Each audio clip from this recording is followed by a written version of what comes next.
Allez, on va faire une petite découverte du topo. Ouh. C'est quoi là? Le miam miam dodo. Ouais. C'est le guide. C'est la Bible du pèlerin. Donc, tu as les cartes, le descriptif des étapes, les hébergements, ce que tu trouves dans les villages, si tu as un distributeur, de l'eau, et où est-ce qu'on marche. Roxane est la compagnante d'Inès, une jeune fille de 17 ans. Ensemble, elles entreprennent une marche éducative de 3 mois. Comme 35 autres adolescents en 2023, Inès bénéficie de l'accompagnement de l'association Seuil, qui soutient les jeunes issus de la protection judiciaire sortant de détention ou de l'aide sociale à l'enfance, grâce à la marche le long du chemin de Compostelle. Nous vous emmenons aujourd'hui à Saint-Jean-Pied-de-Port dans les Pyrénées-Atlantiques pour rencontrer Inès et Roxane après 1 mois et demi de voyage et découvrir comment cette expérience peut aider ces jeunes à se reconstruire, à envisager un avenir meilleur. Bonjour. Jean-Benoît est le correspondant régional de l'association Seuil. Il est basé à Saint-Jean-Pied-de-Port, un lieu stratégique sur le tracé du chemin de Compostelle. On est, comme il est marqué, sur la porte Saint-Jacques. C'est le début du chemin de Compostelle sur le Camino Frances. C'est la première étape. C'est le seul chemin où on a des gîtes qui sont ouverts toute l'année. Et donc c'est vital parce que les jeunes, ils marchent en hiver, au printemps, en été. Fondée en 2000 par le journaliste Bernard Olivier, l'association a pour mission d'accompagner les jeunes en grande difficulté à franchir le seuil vers la société, favorisant ainsi leur réinsertion sociale. Salut Yvon, tu vas bien? Bon, dis-moi, qu'est-ce que tu voulais qu'on aborde aujourd'hui comme sujet? Jean-Benoît et Yvon, le président en exercice de l'association, font souvent un point sur les marches en cours. C'est permettre à des jeunes de vivre une résilience par la marche qui est thérapeutique, parce que le pas à pas, c'est l'éloge de la lenteur dont on parle aujourd'hui, mais elle est vraiment thérapeutique, c'est-à-dire qu'on va pas à pas, et c'est moi-même qui vais construire mon chemin au jour le jour avec ma liberté, sans obligation, mais avec ma liberté. Donc je m'oblige librement à choisir un chemin qui me fait avancer, tout simplement.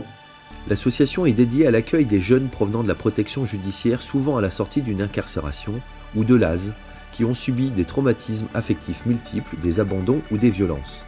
Un accompagnement personnalisé basé sur le principe d'un jeune associé à un accompagnant adulte référent. Cette prise en charge d'une durée de 90 à 100 jours comprend une marche d'environ 1600 km en moyenne. On ouvre aussi aujourd'hui, et c'est un peu ce en quoi je crois, parce que par expérience c'est ce que nous vivons, de permettre à des jeunes filles victimes de prostitution juvénile de vivre ce salon de beauté de la résilience. La marche leur permet de retrouver leur beauté qui a été fracassée, qui a été saccagée, et de reprendre confiance en elles, dans leur vie, dans leur féminité, grâce au regard bienveillant d'une accompagnante. On va discuter. Trop bien. Bah, je suis bonne. Ouais. Inès et Roxane ont entamé leur voyage depuis le Puy-en-Velay, à la fin du mois de février dernier.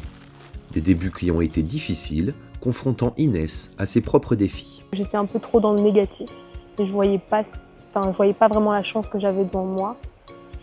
Et maintenant, je me plais plutôt bien dans la marche.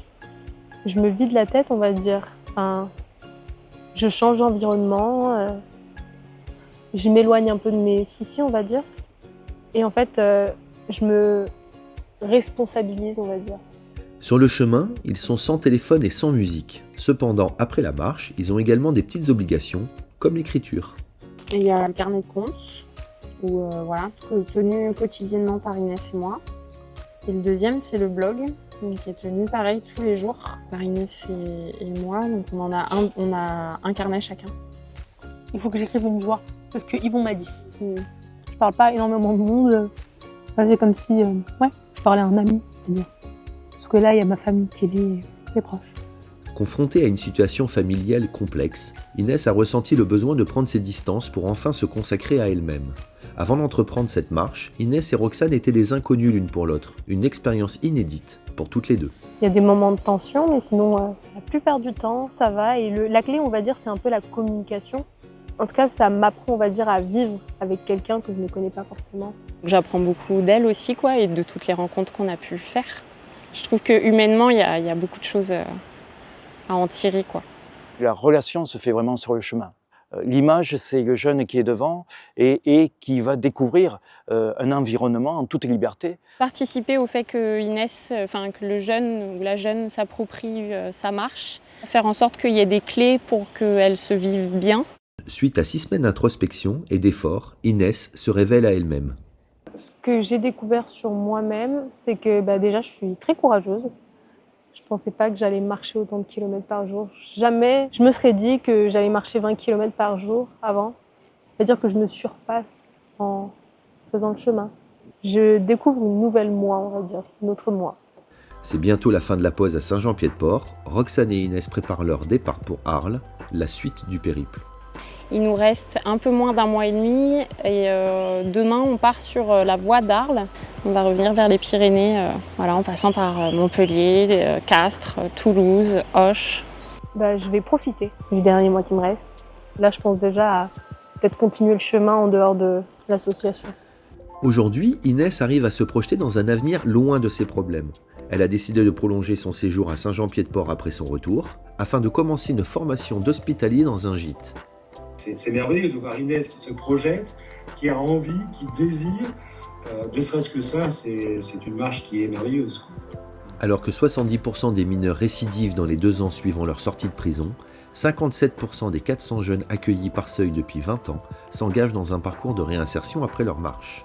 Pour la moitié d'entre eux, le projet de Seuil a constitué une étape significative dans leur parcours de vie.